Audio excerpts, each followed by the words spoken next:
All right, let's dive in. This MLB postseason, huh? I mean, talk about a wild ride already. And of course, we'll be keeping an eye on how it all shakes out for your English learning journey. Yeah, this is prime time for picking up some real, authentic English. Yeah. Baseball lingo, it's a world of its own. We're going deep on this one, using some great sources. We've got Wikipedia, NBC Sports to get that playoff picture crystal clear. And then this article from usingenglish.com, this is cool. It talks about how, following sports, especially baseball, can actually make you more fluent. It's true. So many phrases, you hear them on the field, but then boom, they're in everyday talk. People don't even realize it's baseball, it's just English. Okay, so first things first, got to set the stage. This postseason, it's been bonkers so far. I mean, that wild card series alone. Oh, man, tell me about it. It's like they crammed a whole season's worth of drama into those few games. And for language learners, just understanding the playoff format, that's a lesson right there. 3 division winners plus 3 wild cards per league. It's a battle. And get this, every single division series this year went to a tied game 2. You know how rare that is? It's never happened in MLB history. Seriously? Yeah. Wow, the pressure must be insane for these guys. Speaking of pressure, did you see the Tigers? They shut down the Astros in the wild card. Man, ending Houston's run like that, 7 straight ALCS appearances, gone. That was an upset nobody saw coming. The Astros, they've been the team to beat for so long. Totally shook things up. Yeah. And meanwhile, the Royals, back in the playoffs, first time since their, 2015 World Series win. They knocked out the Orioles, who are, well, they're dealing with a different kind of record now. Yeah, not a good one, sadly. Most consecutive playoff game losses in the American League. 10 straight now. Ouch. Yeah, got to sting a bit. But that's baseball, right? You never know what's going to happen. Keeps you on the edge of your seat. Exactly. And that's what makes it so good for learning English. The ups and downs, surprises, all those stories. So much great language packed in there. Okay, so speaking of language, I got to ask, have you ever heard of a Baltimore chop? A classic. So picture this. The batter hits the ball down super hard. It bounces so high, almost straight up, and they actually have time to make it to first base before anyone can react. Okay.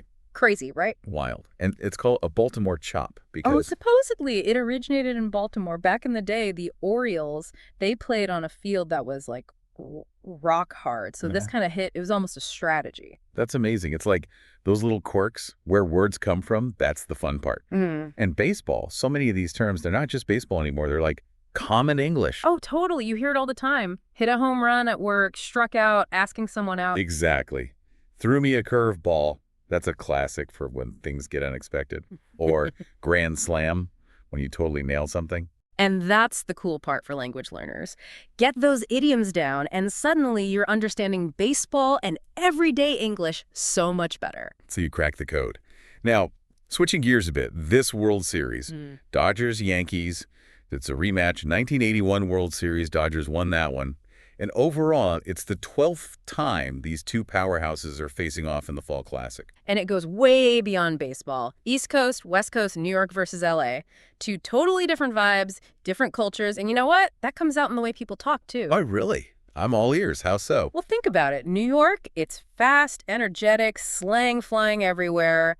California, a little more laid back, chill, the city's personality. It's right there in the language. I never thought about it like that, but it makes sense. It's like 2 different versions of American English duking it out. Exactly. And for someone learning English, it's wild, right? Like, which world am I stepping into? It's got to be mind-blowing. But hey, also pretty cool. All this variety, even within one country, it makes the language come alive. Think of it like different spices you can add to your cooking. More flavors, more interesting. Right. Yeah. And speaking of flavor, you want to talk about rich language. There's nothing like play-by-play commentary. Those guys, they're masters. And, there was this moment in ALCS Game 5. Oh, you mean when Stanton hit that game-tying home run? Yankees were down, everyone's going nuts, and bam, he sends that ball flying. Changed the whole game. Chills. Literally chills. And then, just to add to the craziness, Juan Soto hits the game-winning homer later in the same game. Yeah. Could you script it any better? And the commentators, man, they were on fire. It's like they were living the moment right along with us. I actually have a clip of it here. Let's take a listen. You'll hear exactly what I mean. Oh, yeah. Let's relive that magic. Pay attention to how they use language. It's a masterclass for real. Man, you could just feel it through the screen, couldn't you? That energy, that tension. Absolutely. And it's amazing how, the commentators, their language, It totally matches that, right? They're not just talking, they're riding that wave with us. That's exactly what makes play-by-play so awesome for language learners. Like, how do you use English when things are intense, when you got to be quick, expressive, all that? It's a clinic. So it's not just about the words themselves, it's how you deliver them, the whole package. You got it. And honestly, you hear more variety, more complex stuff than you would in normal chit-chat. Faster pace, bigger words, the whole 9 yards. It's good practice. Makes sense, right? It's like the language itself is trying to keep up with what's happening on the field. Exactly. And for someone learning English, that's a good thing. It's like, okay, can you keep up? Can you understand when things get fast and furious? That's real-world fluency right there. Language boot camp, but way more fun because you're watching these awesome games. Speaking of awesome, can we talk about these underdog stories? I mean, the Tigers knocking out the Astros, that was wild. And the Royals. Talk about a comeback story. They're proving that 2015 wasn't a fluke. A true Cinderella story, as they say. And there you go. Yeah. Right back to those baseball idioms we were talking about. Against all odds, coming from behind, all that. And that's the thing, right? It's not just sports talk. Those phrases, they're embedded in English. You know, it's like this whole cultural thing in America, loving the underdog, believing anyone can make it. The American dream, right there in a baseball idiom. So for someone learning English, it's not just the words, it's the whole idea behind them that's important. Like a secret layer of meaning, the cultural subtext, all that. So I gotta ask, all these crazy moments we've seen so far, you got a personal favorite? Man, that is tough. But you know what? I got to go with Stanton, that game-tying home run in ALCS Game 5. It was just perfect baseball. Oh, man, when he connected with that ball. Yankees were down, the whole stadium was holding their breath, and then boom, he just unleashes this monster shot, changes everything. It was like, that's why we love this game. All that emotion packed into one swing. So take me back to that moment. You're listening to the commentators. What are they saying? Oh, man, they lose it. It was like, Stanton crushes it. This game is going down to the wire. We're in for a wild finish, folks. Pure excitement. I can hear it in your voice now. And, you know, even the way they're talking, it's different. Short sentences, strong verbs, exclamation points everywhere. Like the grammar itself is trying to keep up with how fast things are happening, right? So for our listeners out there working on their English, what's the lesson here? What should they be picking up on? Pay attention to how language changes depending on what's going on. Is it chill? Is it hyped up? Does the grammar change, the words, the speed? Baseball, especially the playoffs, it's a crash course in that. Front row seats to a language masterclass, and you get to watch awesome baseball at the same time. Not bad. Not bad at all. And, you know, while we're on the topic of contrast, let's swing back to this Dodgers-Yankees thing. Oh, yeah, this is epic. East Coast versus West Coast, the battle for baseball supremacy. And we were saying before, it goes way deeper than just the game itself. It really does. Like, we talked about those regional differences in language, right? New York versus California. Two totally different worlds, in a way. Two flavors of American English going head to head. You could say that. You got that fast-talking, in-your-face New York style, and then that laid-back, almost surfer dude vibe of California. And it's not just the accent, it's the slang, the whole approach to talking. Man, that's got to be tricky for someone new to English, figuring all that out. It can be, but also, think of it like, how cool is it that this one language can sound so different depending on where you are? It adds so much richness, so much to discover. Expanding your linguistic palette, right? We were talking about that earlier. Exactly. Like if you only ate one kind of food, that'd be boring. Language is the same, more flavors, more fun. So any advice for our listeners based on all this? Don't be afraid to branch out. Listen to different accents, you know, soak up English from different places, different cultures. Language is alive, it changes, and that's a good thing. It's like a whole adventure, right? Exploring these different worlds within English. Exactly. And hey, you might even pick up some cool slang along the way. Makes things more interesting. Okay, I'm sold. Baseball, it's more than just a game. It's a linguistic adventure, like you said. And the playoffs, man, that's prime time for that adventure. We've covered a lot of ground today. Playoffs, underdogs, idioms, accents.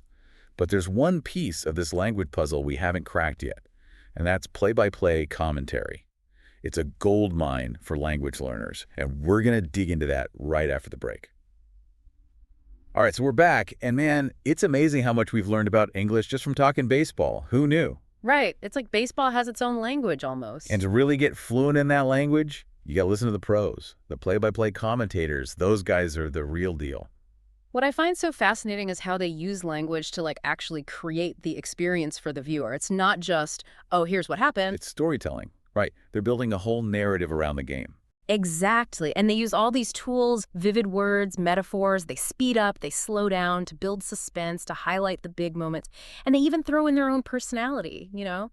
It's a performance. It's like they're painting a picture with words, pulling you right into the action. And for someone who's learning English, that's gold. You're hearing vocabulary, grammar, idioms, stuff you might not pick up in regular conversation. So it's like leveling up your English, but in a fun way. You're not even realizing you're learning. Exactly. It's entertaining, it's exciting, it's immersive.